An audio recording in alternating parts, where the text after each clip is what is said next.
I want to show you guys the where you can submit your final and what you should be submitting for your final. I have not posted your thread yet. I will get that here in just a sec, but it's pretty basic, just using these two periods to finish up your visual aid, your PowerPoint, your slides, your graphics, posters, whatever you decide on making to go along with the research that you've been doing.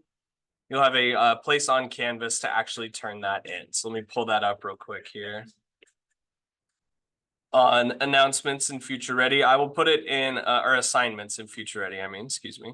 I'll put it in a module here in just a sec once I post your thread. Sorry, I've been all over the place this morning. Let's see. PROJ Veka point 5. Why can't I find it? There it is. So your minimum slides required are 5. You need at least 5 slides. Those 5 slides are your first one being an introduction, which is what you did with the paragraph on vacation point 3. You need at least 1 activity slide, whether that covers all of the activities for your destination, or you do a slide per activity, or a slide per like restaurant, or a slide per event, whatever. You need at least 1 activity slide, which is Veka point 2. It says right here, you can have as many as you need, but you need at least 1.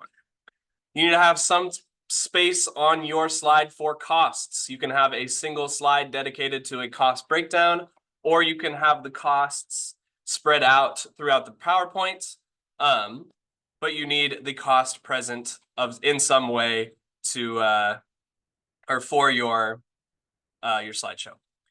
You also need a slide dedicated to transportation and lodging, at least 1 of those, which is the research you did for Veka point 4. And then you need at least 1 slide that's like a closing or final thoughts sort of slide.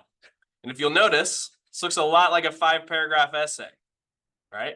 It's a similar approach where you've got an introduction, a conclusion, and then 3 main reasons that you should visit this destination. You're writing a persuasive PowerPoint, persuasive essay, however you want to think about it, to convince people to go to this location. You do also need to turn in your cost tracking sheet. However you've been keeping track of your budget, that's your works cited. This project is worth 100 points. So you'll lose out on some points if you're missing the cost tracking sheets. It does not have to be super detailed. It's just copying and pasting links to different prices of things or just notes taken from your research that you found about how much things cost. You need to bring that in as well. So you got your minimum slides. This is due tomorrow at midnight. You can finish it up today in class, tomorrow in class, and then after school, but it does lock Friday, June 7th. This is your final, so you need to have something in by then, okay? Even if it's halfway done, still worth halfway points, which beats a 0 on your final for the class. So use your time wisely. I'll be wandering around if you need any input or if you have a specific question. But the rest of today and tomorrow is for you, finishing these up.